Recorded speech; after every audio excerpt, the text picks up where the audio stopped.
మేకపాటి రాజగోపాల్ రెడ్డి గెలుపు కోసం ఇద్దరు కుమారులు ఇద్దరు కోడళ్లు జోరుగా ప్రచారం నిర్వహిస్తున్నారు. తండ్రి గెలుపు కొరకు తనయుడు అభిషేక్ రెడ్డి, కోడలు ఉమ్మడి ఆంధ్రప్రదేశ్ మాజీ స్పీకర్ సురేష్ రెడ్డి కుమార్తె మేకపాటి శ్రీయారెడ్డి ముమ్మర ప్రచారం నిర్వహిస్తున్నారు. మామయ్య రాజగోపాల్ రెడ్డి గెలుపు కోసం తొలిసారి ప్రచారంలోకి అడుగు పెడుతున్న శ్రీయారెడ్డి 101 మంది ముత్తైదువుల హారతులతోటి ప్రచారం ప్రారంభించారు.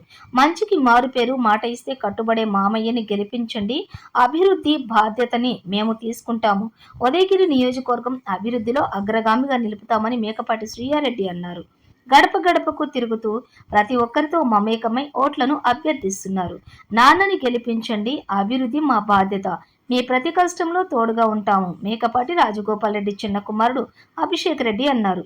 ఉదయగిరి నియోజకవర్గం ప్రజల కోసం మేకపాటి కుటుంబం ఎంతో చేసిందని, అలాంటి కుటుంబాన్ని కాదని వేరే వాళ్లకు ఓట్లు వేయమని నియోజకవర్గ ప్రజలు శ్రీయారెడ్డితో అన్నారు.